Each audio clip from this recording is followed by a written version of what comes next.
Another quote from a West coach.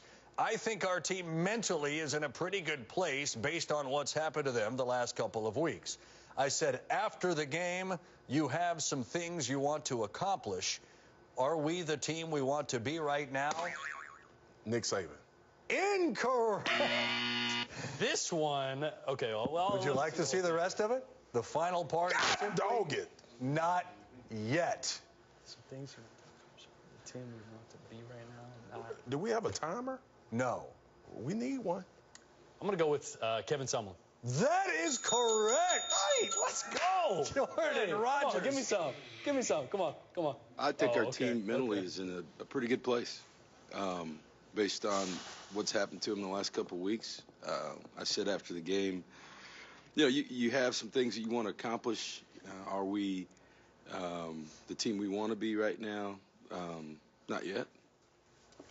That is Jordan with the win. He is up 2-0, one away from victory. You know, it wasn't pretty, but it was a win. Texas A&M pulled out of a fourth quarter tie with FCS Nicholls Saturday night at home. They got a 24-14 win. Got the Aggies to 1-1 on the season, with Louisiana visiting this weekend before A&M faces Arkansas in Arlington the following week. Kevin Sumlin in his weekly news conference. I think our team mentally is in a pretty good place based on what's happened to them the last couple of weeks. I said after the game, you have some things that you want to accomplish. Are we the team we want to be right now? Not yet. Were there things that we improved on? Yes. Do we have to get better? Yes. We weren't very good up front offensively. And during the game, and that affected our style of play. It affected a lot of different things, and defensively up front, we improved. We were able to close out a game in a fashion that we haven't really done. Look, people want to criticize it. It could have been worse. They could have lost to Nicholls. They didn't. But what is the state of the Aggie program as you see it right now through a couple of games? Well, I think it's going to be tough to say exactly unless you're inside that locker room. I think what's said and what's going on inside that locker room is kept very private, and someone's going to say one thing in the media. What I did like about that game, when you watch it, I love what they did with Kellen Mond. He really struggled in the past game against UCLA, really struggled. Wasn't comfortable. They weren't throwing or running plays that got him easy outlets. They were picking apart short plays, RPOs all over the place. So I love what they did with Kellen Mond. I think they got some momentum, and they learned something about themselves in that fourth quarter. I love Kevin Sumlin, one of my favorite guys. Love being in College Station and having conversation with him. He's cool, calm, and collected. Yeah. That's him always. This team's not in a good mental spot, though. I mean, I don't believe that for 1 second. I believe that Texas A&M is 30 points better than Nicholls. That's what I believe. I believe that offensive performance that they put up against UCLA is good enough to beat a lot of people in the country. And 24 points to 14 against Nicholls is not where you want to be. Now, as a team and playing the game, yeah, we're not where we want to be as a team. I think that had as much to do with the events of UCLA, dealing with the thing that happened with Coach Sumlin and this team trying to figure out where they are right now as a football team. It's great to get a win. It can be a nice, soothing ointment, but it's about to get sticky, and we'll find out the mental of Texas A&M's football team as we go on. But I don't think they're in a good mental spot right now. That'll be the first game of the day right here on the SEC ESPN network. All right, how about Louisiana visiting Texas A&M? We've learned, don't take anything for granted here with the Aggies. Absolutely. I wonder, has Texas A&M gotten over that UCLA game? I'm not sure if they've gotten over it already. Have they have a hangover at all? I don't know. They played Nicholls last week, and it was a struggle versus Nicholls. Have they really gotten over the hangover of UCLA? But I also want to see Kellen Mond. Will they open it up for him? Will they give him a chance to throw the football down the field, or will it be Kellen Mond right or left, read, zone read here or left? I want to see them open it up for him, allow him to be that dual-threat guy who can throw it and run it in a big game. They have allowed 114 points in their 2 games, by the way. Louisiana has. Goodness. All right, Texas A&M, you know what they needed? A dominant performance against Louisiana. You know what they didn't get, at least for the first half? A dominant performance against Louisiana. Armani Watts, though, second pick of the day. Hey, this is big, though. This is where he needs to step up, Armani Watts. I mean, plus the whole defense. Look at this. Pick 6 there, in the second half. They finally got on fire defensively and played the way they should play. And nice alley-oop, too. Yeah. Stuffed it. I'm not buying the I trash don't understand the trash thing either, but does nothing for me. Nothing. Not that they're asking for my opinion. Aggies win at 45-21. They outscore Louisiana 31-0 in the second half, in which they had 22 first downs and ran for 201 yards. Kellen Mond, by the way, certainly his best game as a collegian. They play Arkansas next week at Jerry World in Arlington, Texas.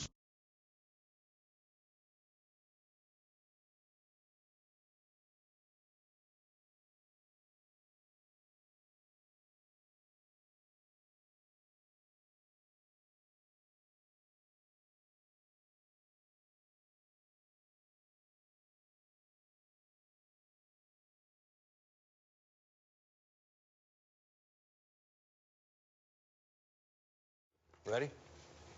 Pick a helmet, any helmet. Next one is Woo Pig. We go to Arkansas's schedule for 2014. All right, Hog fans, get your notebook real quick. Let's go. Here we go. Arkansas gets a bye week, not in week 3, which it had this week, which doesn't help anybody. A little later, first Saturday in November, the 3rd, they have their bye week. Their crossovers are against Vanderbilt and then at Missouri. That's their annual crossover. That'll be the way they end the season, and they end it with 2 straight road games. What do you see here real quick? Should be 3-0 going into Auburn. And then here we go. Yeah. Everybody's conundrum in the SEC. Welcome back to the show. Texas A&M and Arkansas renew their rivalry Saturday in Arlington. We dive inside one of the key plays from last year's Aggies win. Standing so far this season in the red zone. It's been a big game the last few years in a row. It's been a close game, so to know that it's close again and that we really need a big play. First and goal, Williams. He was at the goal line. He broke through the line and was about to score on us. His instincts kicked in. Lost the ball. Aggies football. He's just a playmaker. Every time somebody has the ball, he's around it. The angle I was coming in, I would never been able to stop him by tackling him. Armani Watts, instead of going for the tackle, goes for the football. So the ball was out in his left arm, so I just put my arms in there and ripped it out. There's the physical side of being a good football player, but there's also the mental side. And the ability to put those two together has helped him become a great player at critical times in the game. A huge turnover, saving the touchdown for A&M. It was breathtaking to see that take place.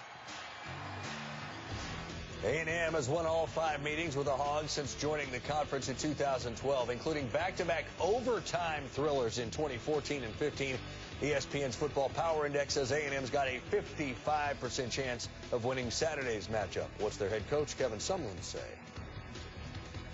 We've just known each other for a long time, and I've got a lot of respect for how he does things, the identity that he's created, whether it was at Wisconsin and at Arkansas, and they're a well-coached team. So sometimes the ball bounces the right way, and it's not like these games haven't been close. They've been really close games. 3 out of the last 4.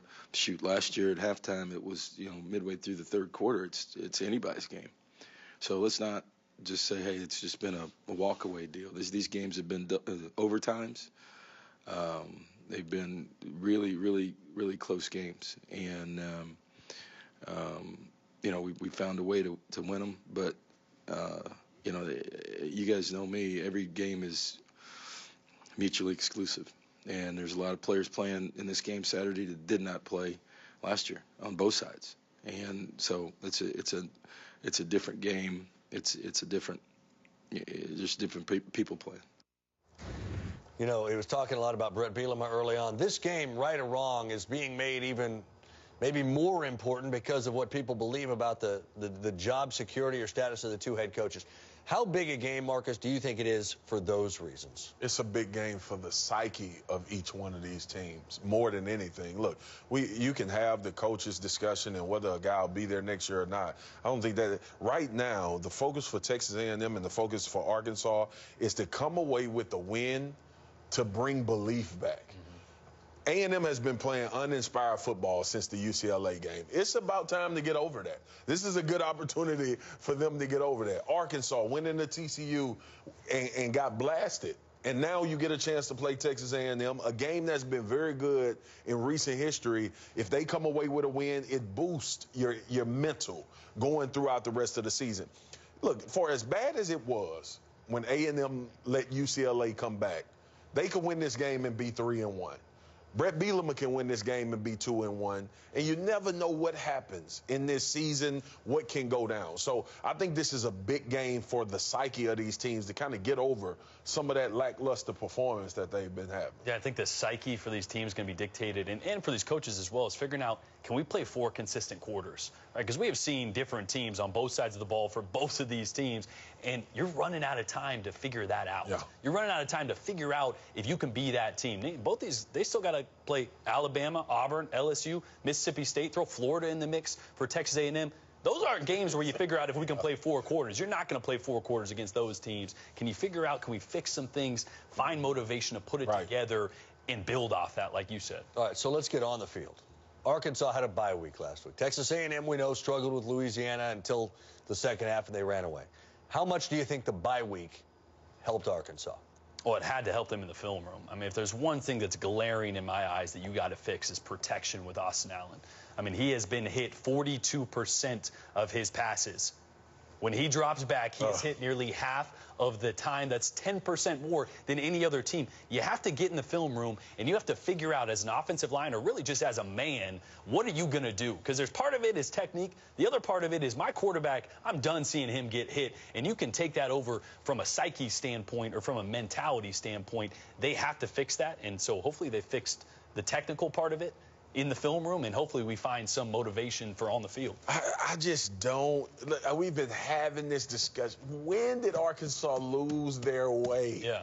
What made Arkansas good was physical run game. That's what created this Brett Bielema movement, this Arkansas movement. Late November, scariest team to play because no one could stop them from running the football. Dan Enos came in. They wanted to throw the ball more with Austin Allen. Brandon Allen was having some success before that. And I think you've gotten away from what makes you the Hogs. And when they get back to that, I promise you, it infiltrates every facet of the game. Your defense is better when you can run and pound on people. That's motivating for the guys at the line of scrimmage. They brought Paul Rose in to implement this 3-4 to make this defense more simple so guys can play fast.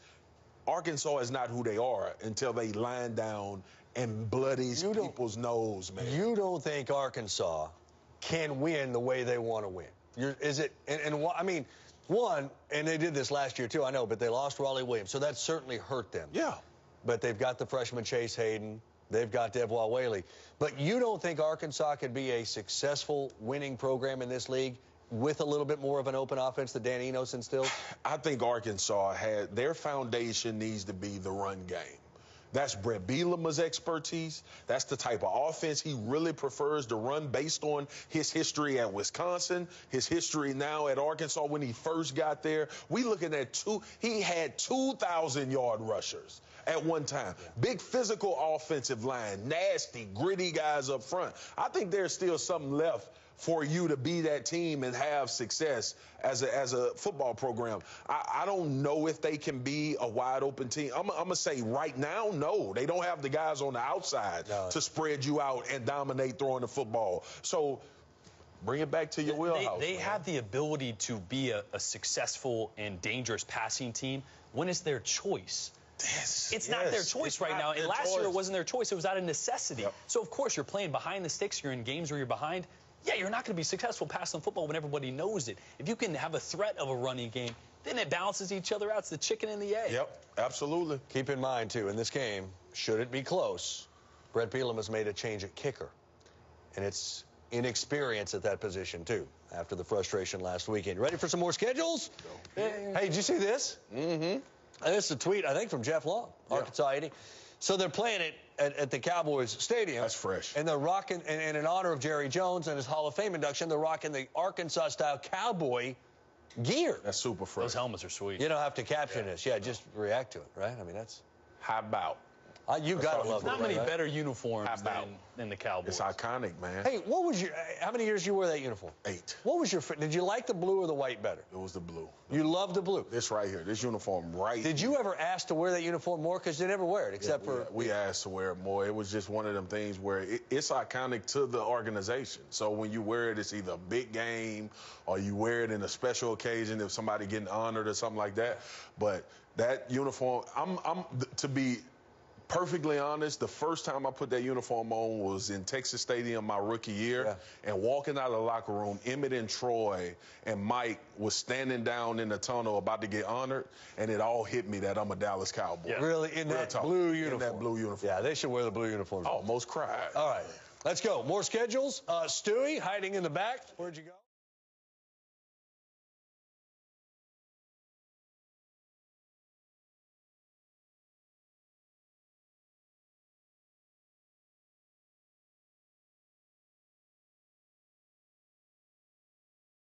Well, you're saying there's a chance that somebody's going to have to win this game, and that'd be Texas A&M in Arkansas. And let's go ahead and take a look at the last 3 times these teams have met. 2014, Razorbacks blew a 14-point fourth-quarter lead as Texas A&M won that game. Remember that one in overtime, 35-28. Absolutely brutal. Absolutely brutal. AT&T Stadium, of course, one of the fine places to watch football. Maybe not for Hog fans that year. Following year, Hogs led by 8 in the fourth quarter before the Aggies tied it with about 3 minutes to go and won in overtime. Christian Kirk's 20-yard touchdown catch and defensive stop led the Aggies having some more success. Well, and here's the thing, guys. Because of their inability, they haven't been able to close out games against Texas A&M. Well, you know what? They've had trouble closing out games against a lot of people. That has been the issue. Remember, their inability, they collapsed against Missouri. They collapsed against Virginia Tech in the bowl game. So if they get up, guys, even if they get up on Texas A&M, I can't believe they're going to be too comfortable. The Aggies have won all 5 meetings since joining the SEC and scored at least 28 points in each of those games. This is the 4th straight season the teams are meeting in Arlington, Texas. And Arkansas is even wearing special uniforms for the occasion, kind of mimicking the Dallas Cowboys. Kevin Sumlin's Aggies trying to win their SEC opener for the 4th straight year. Hear the kind of the strain in Kevin Sumlin's voice. He wants this win, but Brett Bielema on the other side needs it as well, too. Enough of the negative talk. Well, we might talk about it in a little bit. But give me something positive, DJ, about these teams, whether it's Arkansas or Texas A&M, that makes you feel good about this matchup. Well, I think they're both young. They both have a lot of guys who didn't play in this game last year or 2 years or 3 years ago. So they don't know what to expect. They're coming in, they're wide-eyed, they're looking forward to the matchup, but you're young, you're not influenced by the last couple of years. Right. So you can come in thinking, okay, this is a positive start on both sides, and they want to get back in the winning trail. Yeah, and one thing that's impressed me last week, you know, they were in trouble at halftime against, talking about Texas A&M against Louisiana Lafayette. Kellen Mond, you know, young freshman was struggling. They stuck with him. He finishes, has, you know, a good game, 21 of 34, 301 yards. You know, they could have gone to Jake Hubenick and sat Mond down, but they stuck with him and got rewarded. So I think that's going to give them a little bit more confidence going into this game, particularly the way the Arkansas defense is struggling. You bring up a good point of what they did with Kellen Mond. I want them to open up this offense a little bit more. Throw it down the field. 300 yards last week. Yeah, the wide receivers to do it. Everybody. I mean, Christian Kirk is a dynamic player in his own right. So, hey, you got players. When you're talking confidence real quick, where's the confidence level with Austin Allen right now? Well, first of all, Arkansas is not going to have any chance to win this game unless Austin Allen plays better. He's only thrown for like 293 yards, 273 yards actually in the first couple of games. He averaged that per year. And last week, you know, in the last game against TCU, 9 of 23, 138 yards. Did not play well at all. Dan Enos, the offensive coordinator, said, man, it took a couple of days to get him out of the tank. He takes it personally, but he's thinking too much. And DJ, I will tell you, the offensive line is not protecting him. He's been sacked. And so he's rushing throws. They've got to do a better job of protecting him if he's going to throw better. Last 2 years, most sacked QB in the league. So for any quarterback, you can hit that much, you're going to be a little antsy. You could also argue that he might be the toughest because he keeps coming back and taking a licking, and hopefully he has some success against the Aggies. I know that's what Hogs fans want.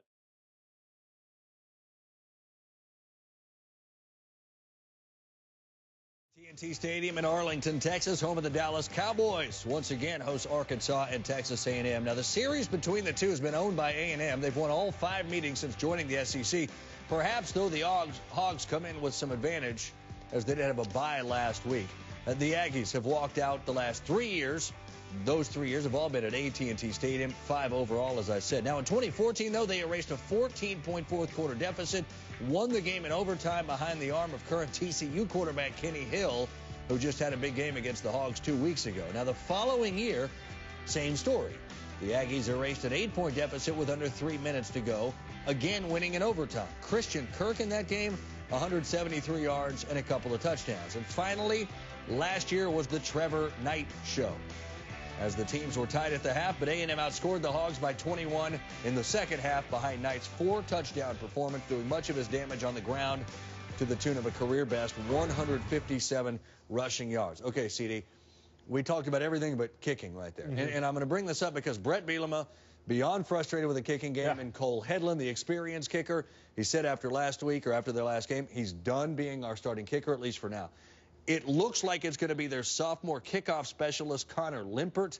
That's not 100%, but we know it won't be Hedlund, and we know there will be no experience kicking that football. How much is that going to matter? Oh, I think it matters a considerable amount. Obviously, it changes the way you coach. And if you think back, what was that, 2 years ago, remember when Florida was having such a hard time with Austin Hardin? They weren't able to do what they typically do when they get down in the red zone. They had to go for it on 4th down, 4th and long multiple times. So it changes the way that you approach coaching from a head coaching position, from the offensive coordinator, the way you play call.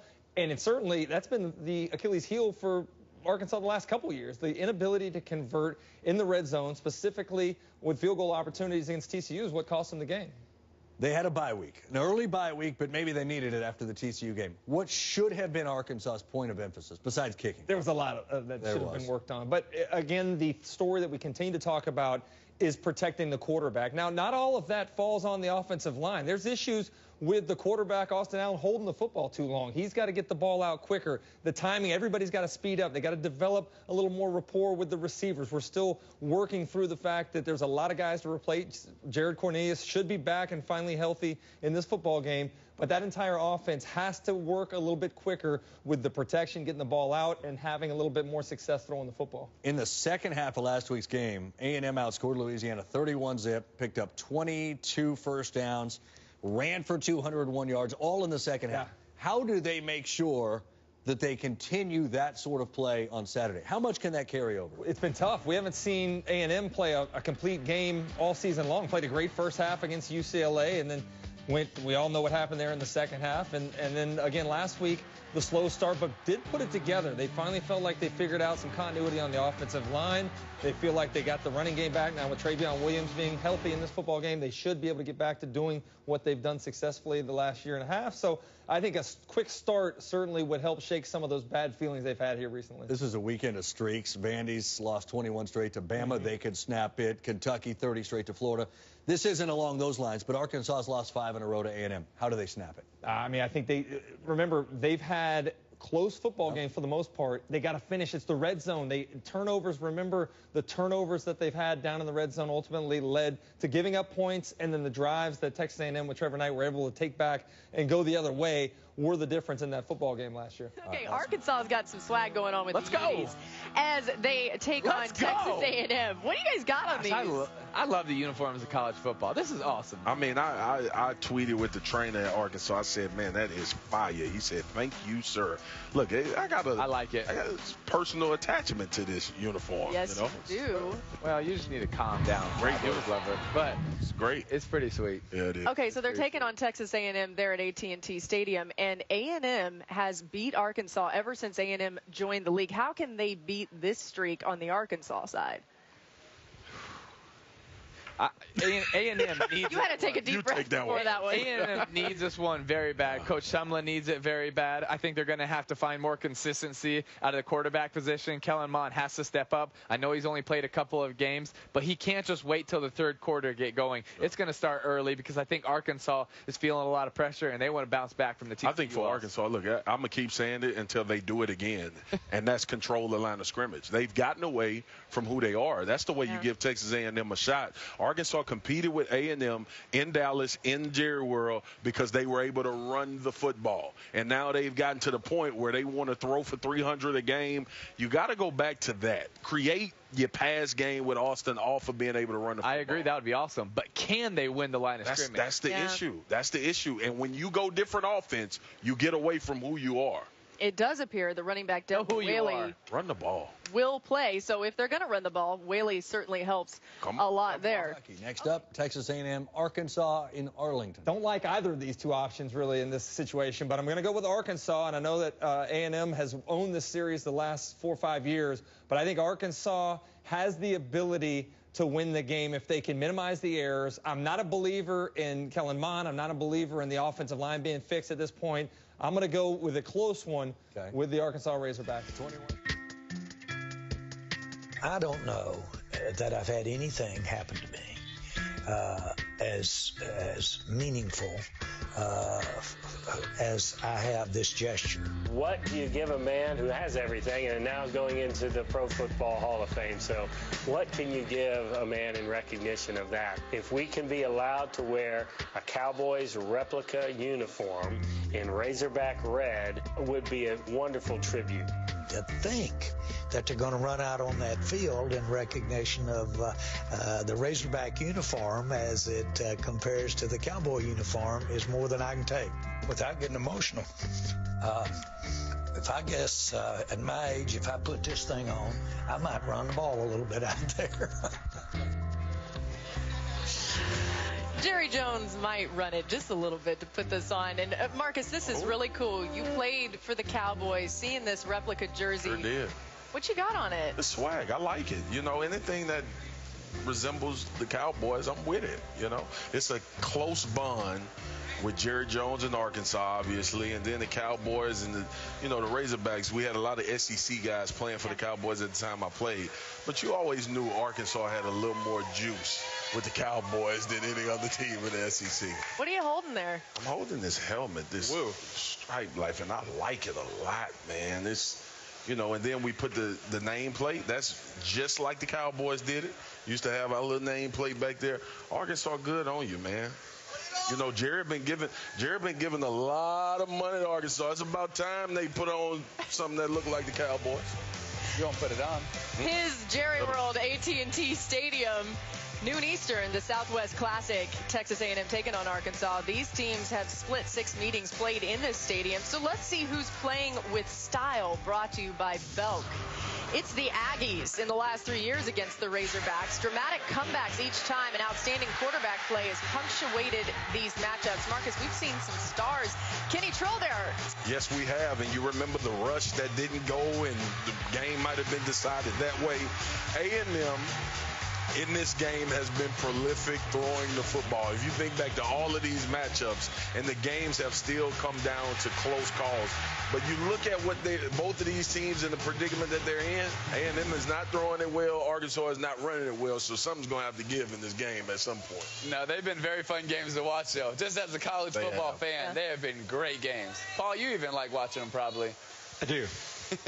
No, you Which games? Paul, no, you don't. Paul, who needs this more, though, between Texas A&M and Kevin Sumlin and Arkansas and Brett Bielema? I think it's A&M. The heat is on Kevin Sumlin, as we all know. That's a very ugly and troublesome narrative, but a loss today puts him in a very difficult position. He has a fan base that's hoping to win today in the state. Arkansas fans aren't thrilled, but Brett Bielema, not that he wants to hear this, could get away with a loss better than Kevin Sumlin. You know what's crazy? If they would have made one play against UCLA, we wouldn't be having this discussion. I think that loss, and as heartbreaking as it was, and the narrative leading into the season just created this big windfall. A&M is 2-1 right now. Some teams are 2-1 and everything is on the up and up, and then you have this situation where it seems like it's all falling apart. I don't even think it's close. I think it's because of the way they lost to UCLA, and UCLA coming back and winning at the last second and feeling like A&M didn't have life. I think for a lot of A&M fans, that's where the frustration stems from. And don't forget, this is a continuum from last year when A&M just exploded down the stretch, losing a lot of bad games, and the heat was on, and that was the worst thing that could have possibly happened. I think it's also the fact that after that UCLA loss, they have struggled against lesser opponents in Louisiana and Nichols. They certainly would have liked them to have a larger margin there. Okay. Give the Minutemen a big edge, and Coca-Cola Zero Sugar counting us down to kickoff in Jerry World, Texas A&M and Arkansas. Arkansas going to be wearing those Dallas Cowboy-like jerseys in Arkansas colors. Of course, Jerry Jones, former player at Arkansas. Coca-Cola Zero Sugar counting us down to kickoff. Just over a half hour away. This is huge for Kevin Sumlin against Arkansas. Huge for Bielema. I was going to say, both coaches, man, there's a lot at stake here. They want to avoid that message board we were talking about earlier.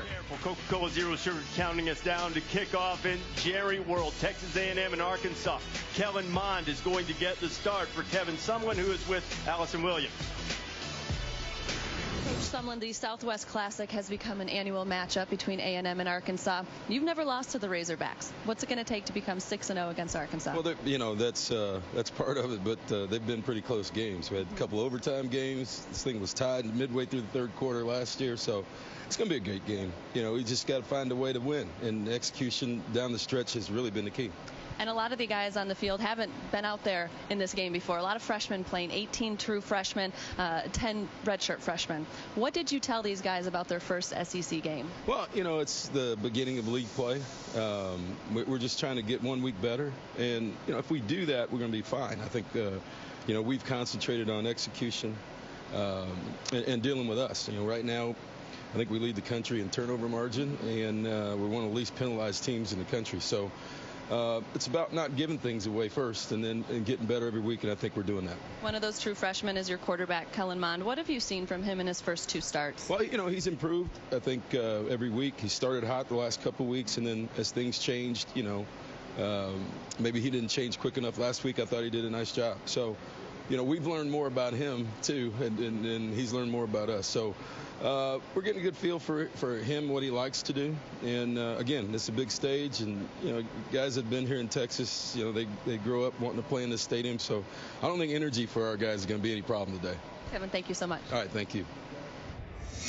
Coca-Cola Zero Sugar counting us down to kickoff. This is a huge game, Coach. Oh, just looking at his facial expressions and listening to his words, I just feel like he's like in a corner just fighting for his job. You know, you hate to coach a game when you're fighting for your job, but that's what it feels like. I think that's an accurate assessment. You know what? And if Arkansas doesn't win, Bielema may be in the same boat. Hey, the Arkansas program has not progressed, and much is speculative, Coach. But I tell you one thing.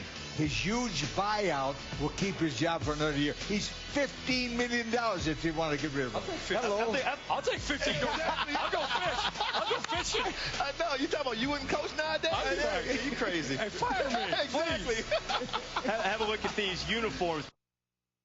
The replicas of the Cowboy uniforms. Jerry Jones, of course, played at Arkansas. I think a point to be made about Bielema. Yeah. Unlike some of these other coaches where everybody's mad, it almost feels as if the Arkansas fans are dying for him to succeed because they like him and they want him to be able to That's stay. fair, for sure.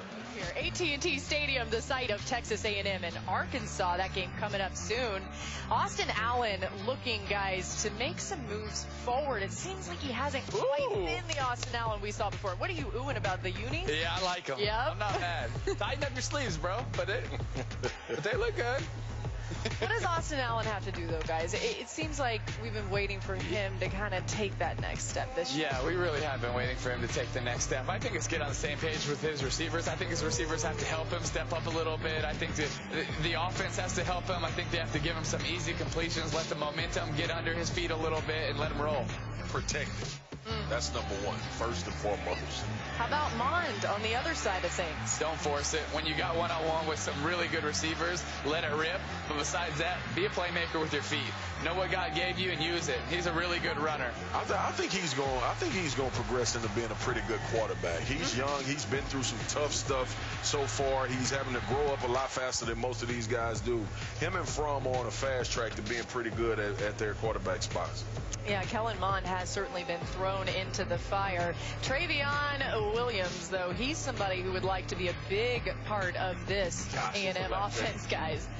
Get him going. You look at we go back to week 1. UCLA was going crazy running the football in the first half. They kind of got away from him. I don't know for what reason they did that, but Travion Williams is special. He's a dynamic back, and he can hit home runs. That's the thing. A lot of backs get into the secondary and get caught. Travion Williams can take it all the way to the house if you get him free in the third level of the defense. So we've already said we think Texas A&M needs this win more, but how do they do it? When you look at this one, what's the biggest thing that factors in on both sides, Tim? I think it's the running game. I think it's the running for A&M with their quarterback, Travion Williams, Christian Kirk. It's finding a way to get the ball into their hands and letting the playmakers take over. I think the 3 best playmakers on the field all go to A&M, and I think because of their athletic ability, they make big plays in open field.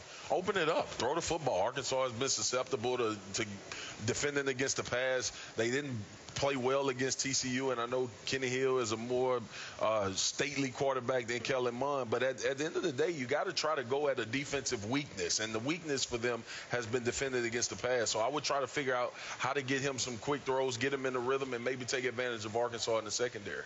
So what would it mean, Paul, if Arkansas gets this win?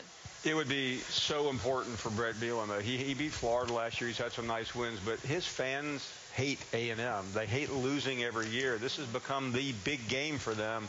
Have to win. And two, I'm sick of people talking about the expectation of Arkansas fans is why you don't hear about Brett Bielema and so much about the job he's doing. Here's the deal. Arkansas fans want to win football games. Yeah. And they've had some losses in the past recent seasons that they shouldn't lose in some of those games. So in order for them to get on the right track, they're going to have to start beating some people. And what that means is have some of those Novembers that we grew accustomed to them having 2 years back when they were playing against everybody in the beating tough way. LSU. Absolutely. Yeah, they have to get back to that. But I think at the heart of hearts for Arkansas, they're a physical football team. And until they get back to doing that, it'll be hard for them to compete in this league.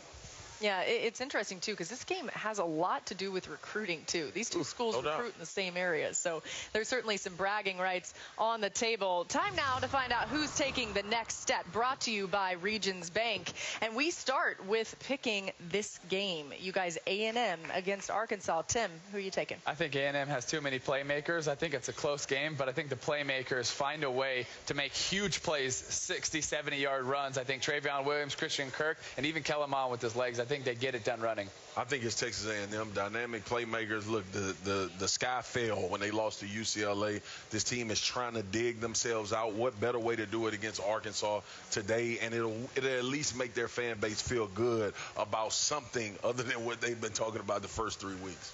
A&M, move on. Thank you, Paul. Connor Limpert kicks it deep. Kendall Bussey from just inside the 2-yard line.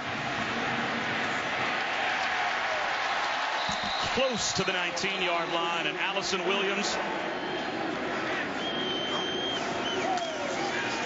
First hand up, going nowhere. Williams thrown down by McTelvin again. Over for his brother Brandon. Back-to-back. Allen's at quarterback, and it's nice when you can hand it off to David Williams. He picks up 7 on first down. Lining up to take the direct snap. He's got room.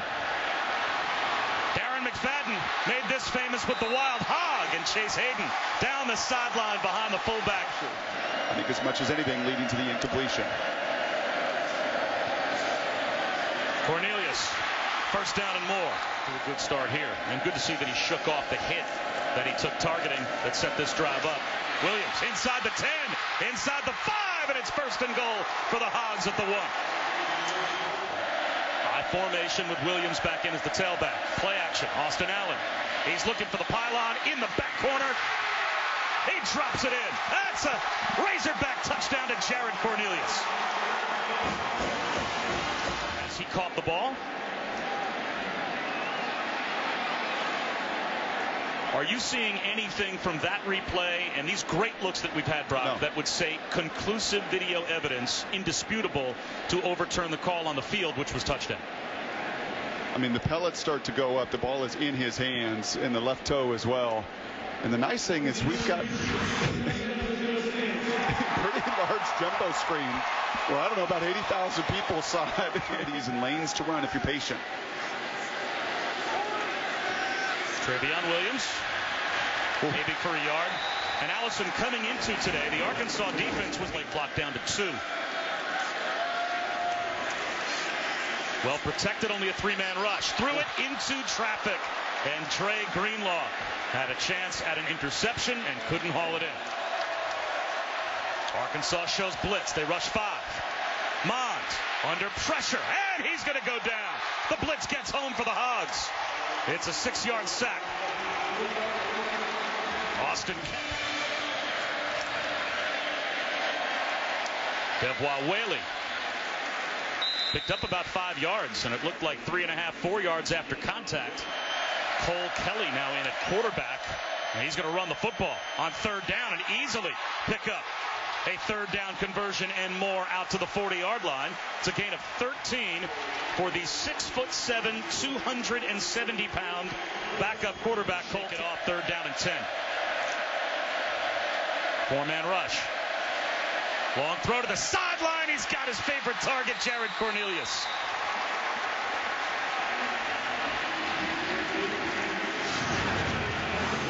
Bleeding out of the nose is Allen, but I think this is the last time on a 3rd down passing situation you can see Chavis just rush 4. It's just not in his nature to do. He's 1st down. Jet sweep. Finding a cutback lane and getting loose is Jordan Jones. Stays in bounds all the way down to the 15. You know what you do if you may drop an incompletion on a play-action pass? That's Cheyenne right on your edge there. Cheyenne O'Grady, the sophomore tight end, the young tight end, he doesn't let a negative bad play affect him. Instead, he sets up that entire play, and tremendous patience there for Jones. Straight handoff to Williams. Busts inside the 10 down to about the 6-yard line. It looks like they'll mark him down at the 7, a gain of 8. Kelly, who's now in at quarterback. Kelly tries to do it himself. Straight quarterback power, and he's got a 1st down at least.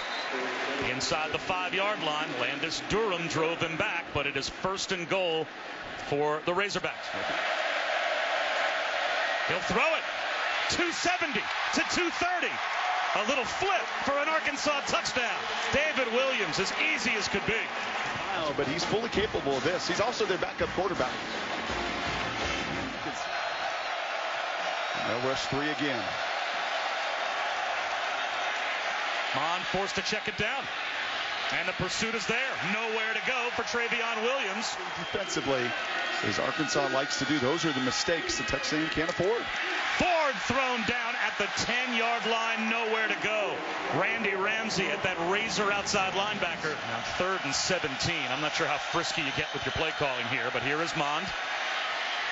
Buying time, looking downfield, throws one, and there's the trouble. A true freshman, even given that time, may make a mistake in his half of the field. That's all it is. They're going to run a stunt, but look at all the defenders, 8 of them in coverage. And Mond does it, right? He's buying time, but what he's not realizing is the awareness here of the senior who sees all that green grass in front of him and says, and the whole time he's thinking, throw it, throw it, throw it. That's exactly what he does. Those eyes back into the backfield I showed you earlier. Making a move in the backfield is Chase Hayden. Great jump cut. And he's all the way inside the 15, out of bounds at the 12. Nice to have a 100-yard game against FAMU, but it's a little different against Gary Patterson, TCU, all the pressure, all the blitz, and you can see the obvious face mask there. 1st and goal. He gets another chance. And he makes it count. That's an Arkansas touchdown.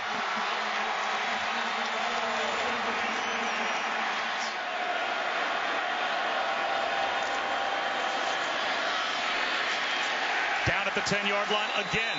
Dwayne Eugene brings down Kellen Mond. Now it will be 3rd and goal.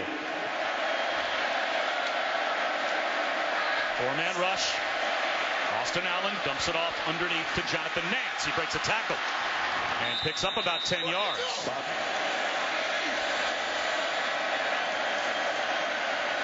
Play action for Allen again. They set the screen up against an aggressive A&M defense, and they've got a 1st down. again. I haven't seen everybody yet in college football. We'll see next week at Wisconsin. They've got some good tight ends. But as a crew, I don't know if we're going to see a better group of tight ends than this one. They won't be limited. Texas A&M needs to stop. Arkansas starts the third quarter with the football. Designed rollout for Allen. Under pressure, down he goes again. Great coverage. This is a little wheel route, and watch my friend right here, and watch what he does on this wheel route. That's Priest Willis. Look at that tug. As a true freshman, and he is a battler.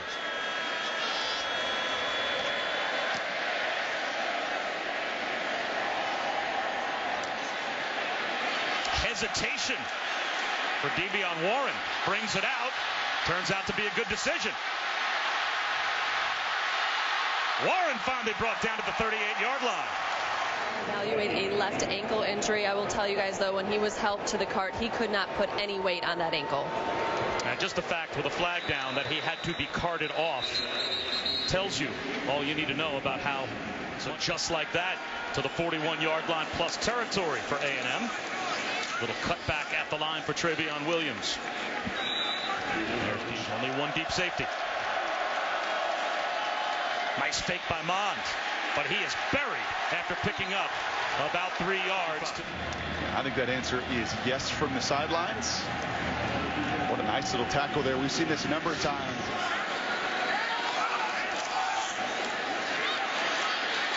Inside the 25-yard line, getting stood up as another true freshman, Rashad Paul. You run that line, son, if you're Paul Rhodes expecting pass. You know, it doesn't mean that, you know, Marshall couldn't have felt that. Doesn't mean that Greenlaw linebacker couldn't have helped scrape a little bit. But that's T.J. Hammonds in motion. Hayden spinning out across the 30.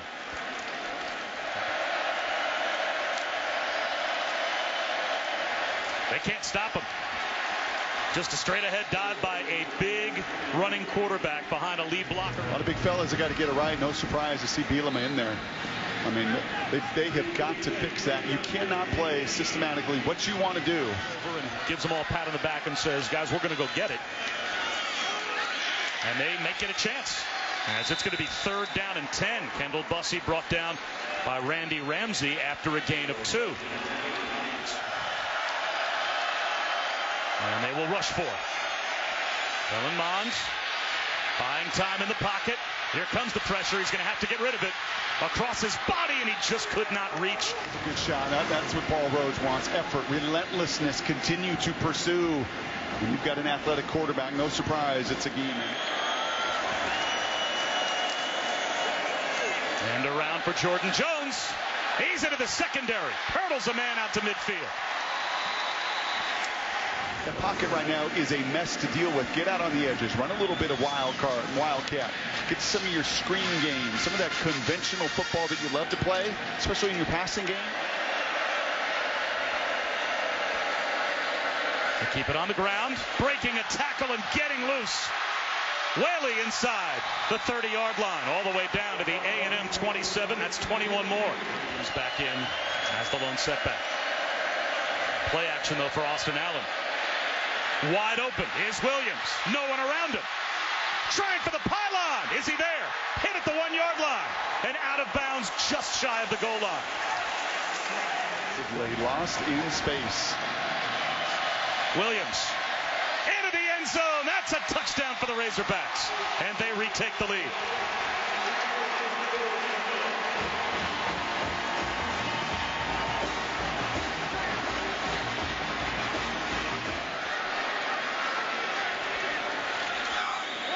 There's Williams again.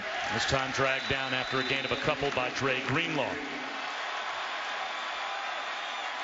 Mond, a hitch, a little hook and ladder play that doesn't go anywhere.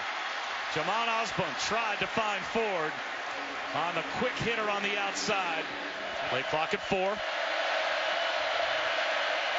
Allen, good clean pocket, and he delivers a strike to Cheyenne O'Grady. It's amazing when you give a redshirt senior just a little bit of opportunity. Everybody up front, but all of them do their job. A little nickel pressure there. A good enough pickup to give him air. That's all he needs. He doesn't need a totally clean pocket. He just needs some space around him. And there's O'Grady with a massive 3rd down conversion. 4-man rush. Allen. He will take a shot into double coverage, and he's got a walk-in touchdown to Jonathan Nance.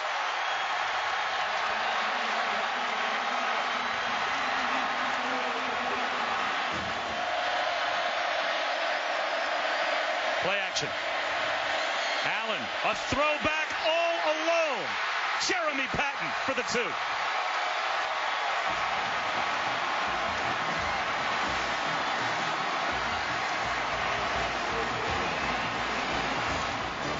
Jonathan Nance just does just that, runs behind the safety, the huge explosion play themselves for the Razorbacks to get it going. And then how does a 250-pound tight end sneak through on a 2-point? Just like this.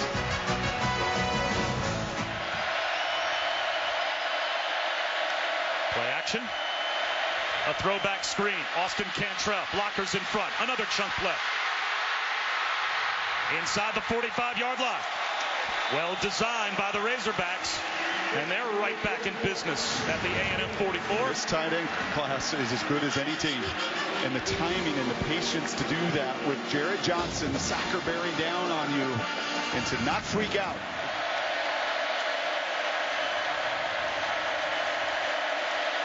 Another play action fake. Allen looking for the wheel route down the sideline to Williams. 15 has just a straight incompletion. 4-man rush. Allen looking downfield. He's looking deep for Nance. He's got another inside the 5-yard line. First and goal at the 4. He has not returned. Who is going to step up? Who is going to be the one to differentiate and separate him? It's going to be Jonathan Nance on the last 2 series. And they're going quickly. David Williams. Touchdown.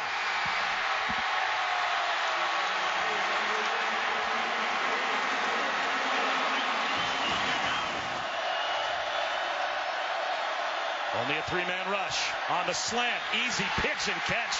Damian Ratley wide open for a first down. The junior, Daniel LaCamera. And we are tied with 4. Arkansas goes to overtime. Play action. Mond blocked on the way out. Up the seam, he was looking for the quick.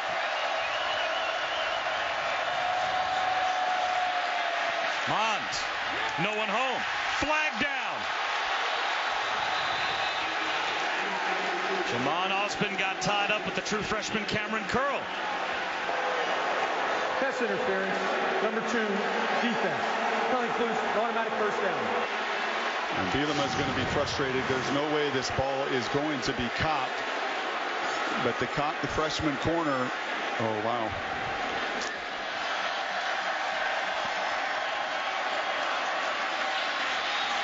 Fade into the end zone. Christian Kirk. He's got it. An A&M touchdown. That starts overtime.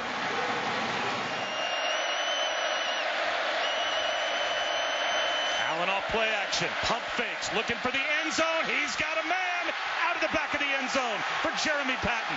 He couldn't get a foot down.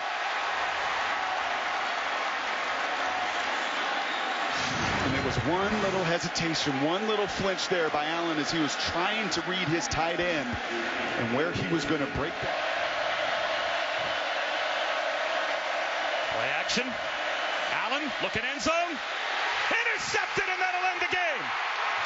Armani Watts, the exclamation point. Texas A&M does it again to Arkansas.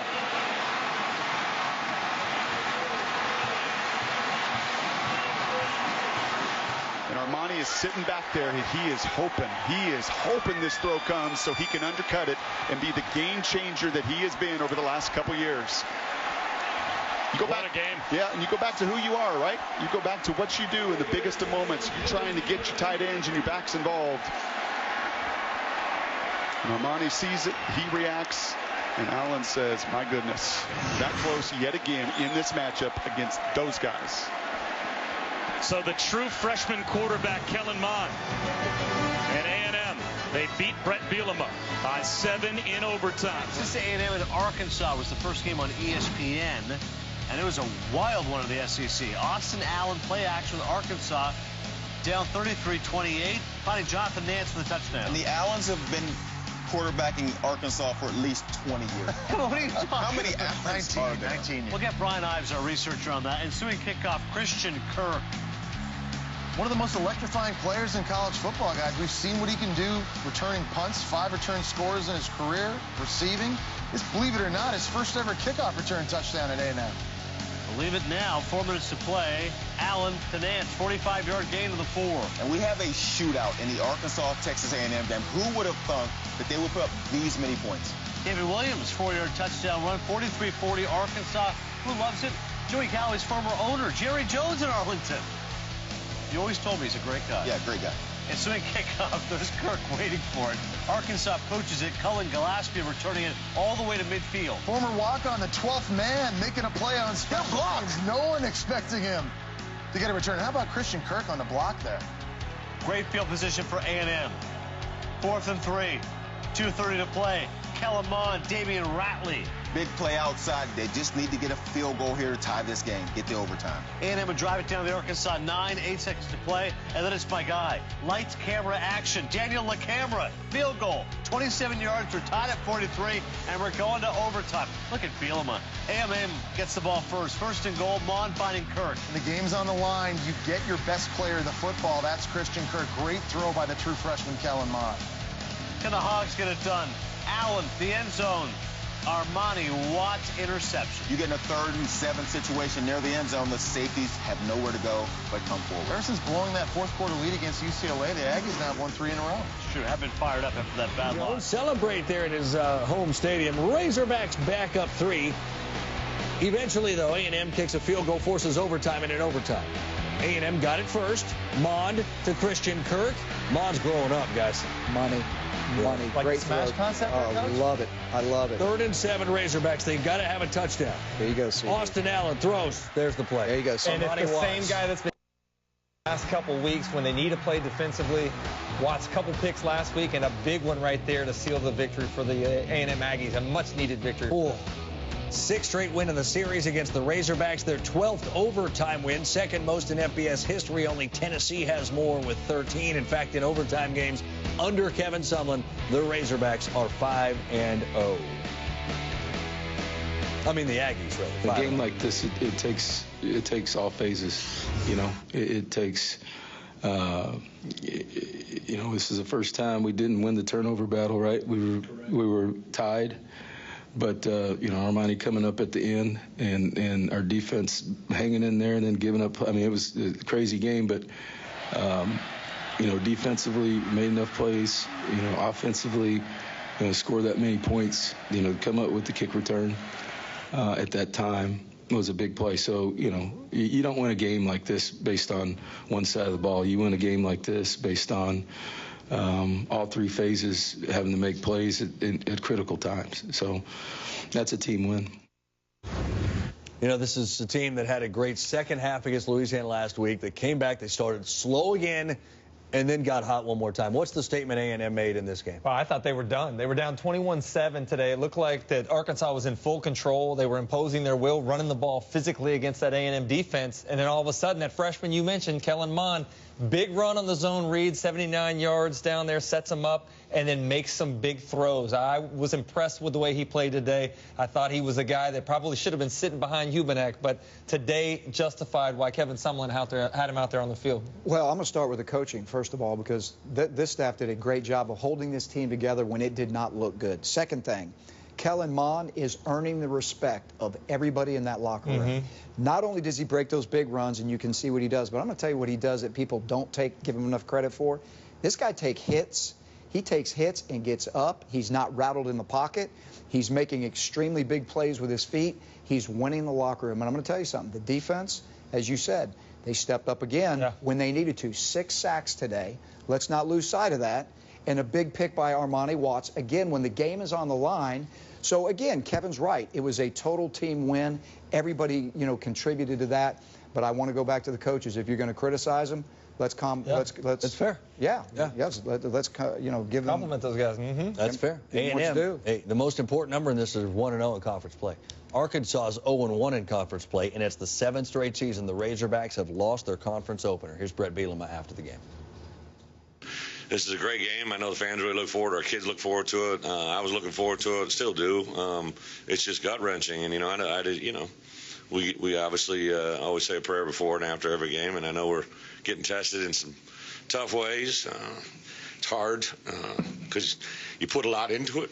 Kids put a lot into it, and get a lot of negativity. And I wish I could do something for them, but I know this: we're going to be all right. The kids are resilient as hell, and Santos said some great things at the end. The kids, nobody's looking around pointing fingers. I think it'll be fun when we get there. Yeah, you think this is wearing on him? Yeah. I mean, this is painful because they're in virtually every single game. I mean, they were down 14-7 in the fourth quarter against a TCU team that just went into Stillwater and hammered Oklahoma State. They are that close, but they're not getting over that hump. And let me tell you this from a coach's perspective. I think he got really emotional there, and I get it. You know why? You can tell he loves those kids.